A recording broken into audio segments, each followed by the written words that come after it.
Oleh masain heti anga in mading thei tura kanun na chak lo tak min zuwa dam na le hrisel na tha min petu kan pathian chu choi moi nam se tin sermon toy soina hun tha le hun dom min petu kan e wai hroi tu chunga po lom thu ka soi bok ani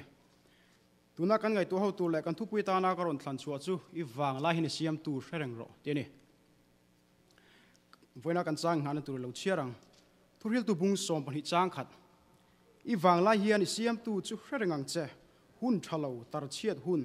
dampo nuam ka ti to lo iti ma hian athu kan chiar temal som ro se le Vanglai kan han ti hian Vanglai ni Vanglai hun ti chu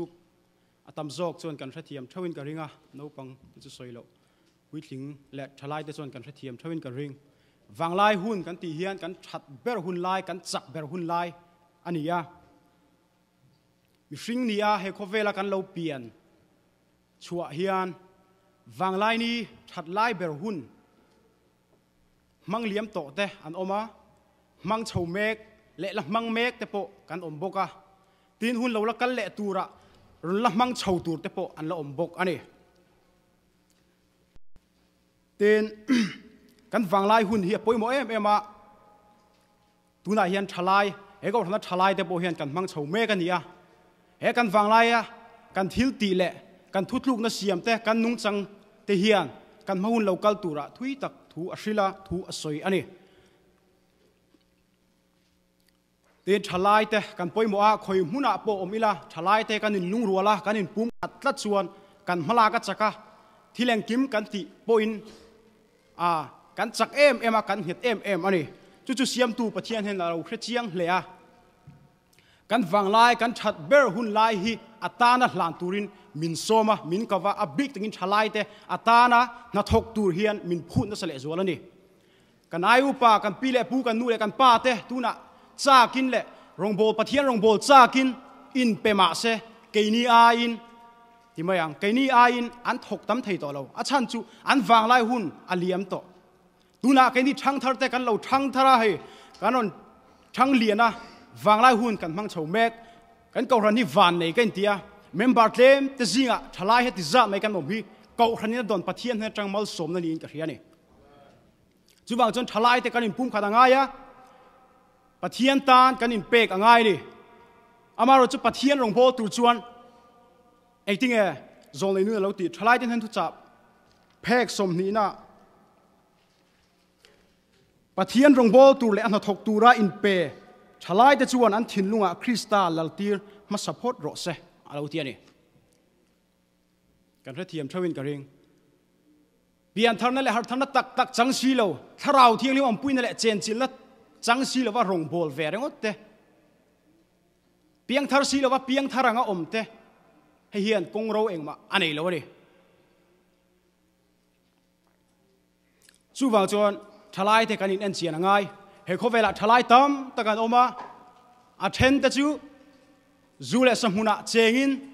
nula tlangwal na nom sipola an du danin an oma pathian ngai sakna nei lek lovin an hun le ni an mang chho meka chuti lai chuan thalai then khatero pathian ti em chung le pathian du dana nungin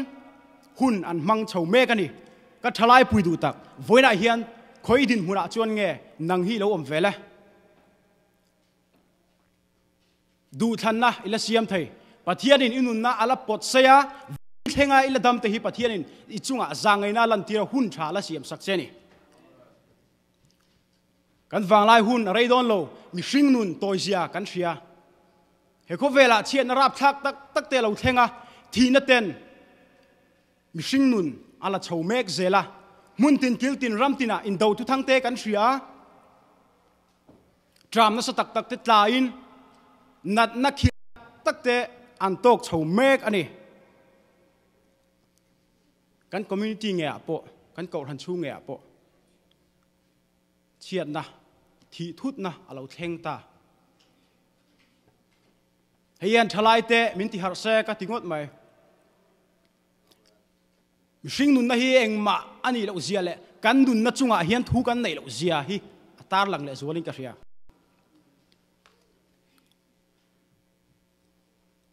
thu kan nei lo zia kan nun na hi pathian thu pathian ta ania thu kan nu na chung en thu kan nei lo zia chu Jacob hian lo zia ka Jacob bungli chang som palia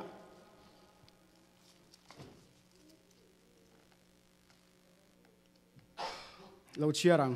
Jacob bungli chang som pali nak tu ka in nun na chu eng angin nge a om don ti po in fresi lo chum rei lo te lo langa ral le mai ang lek hi in ni sia atiani chum rei lo te a lo langa aral le mai ang hi kan nun na chu ani kan nun na rei lo zia chu dam rei tu le ma ni du chen chen nung thei tu rangin kan in nga ya kan nung thin thalai te kan ti sa chak zong kan ti thina Pathian chu min siam tu ni ti shelovin kan leng vela nom sip kan bola zule muam zule samuna kan tlan in en fi ahunta Pathianin tharau thiang lim manga min som na hi angai reng don lo kan nara kan lo ngai sak lo chuan aral tial don ani kina chon hriat phak lovin min laral bo pui don ani Subang chon thalai pui du tak te kan in en fianga ya hun hunga kan ding to a lali so Christian vana Londona azir tir ten he na thu acha le asoi alokal don na ya thil theng tur asoi te chin chia na chi rang te a theng fam kim to a lo theng le zel boka thil pakhala theng lo chenge om ti chuan he khove la chan chin tha hril kha hi ani hei thalai te mo phurna ni thalai te kova lalpan angat ani hemi thok tur hian Pathiani min kova rongbol tura chandam kan ni lai na lo soyang khan rongbol tur kan tok le kan phak toka Pathian rongbol tu kan ni zia kan in en fi angaya kan in fiat chu angai ni chuwang chuan hei kan ko ran po kan chevela chanchin tha le thudik la thalo tam takan oma chung ten hena rongbola thu dik hril chu kan kova lalpan angatani chu phur chuak turin thalai te in buat sai thar lengu kan nu na fel lo lai omte in en feila peithla ngai zong te peithlaila enge tharau thing lim ka don nala dal ti in en feila tharau thing lim ti thai tu kan nu nala om zong ta chu ida tha zelangu lalpan min om pui don ani thalai te Pathiana kan in pek na sam po le kan tharau do na sanga tharau thinglam til ti thein chu mak le zolin kan chunga alang don ani ti hi Pathianin athu min ti amani ringa mangu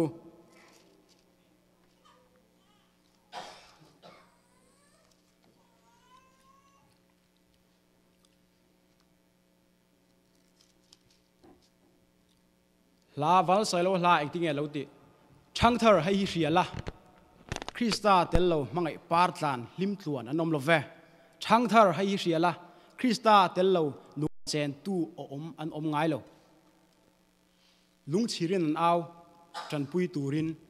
atopa isu au pui turin min som aderi tuna hian Pathian ngai lo angin om thinin leng thin maila nakina doctor tenamo nurse tenamo chumi hun theng chau chu idam don grantee kan pe thai che idam chung kuma rai to don lo inat na khil khan takani anti huna chuan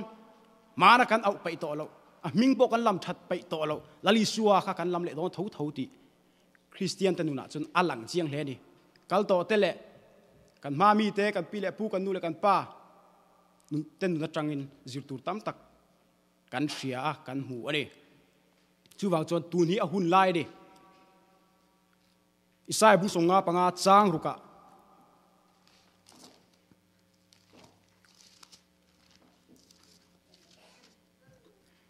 mu thaya om lai hian lalpa chu song ula a nei lai hian ama chu ko ro u ati tuna kan hun tha nei hi aral mai do ni thalai te kan in en fi angai hun tha hian min dei don lo Pathian kan lama atan lai le Pathian kan nei lai hian lalpa chu i awang u ti tak zetin kan thin lung nen i zong ang u kan fel lo lai om zong te i pai thlang u chu Isu Krista mi kai som na ni athu kan soi kan ti rik te lalpan mal som ro se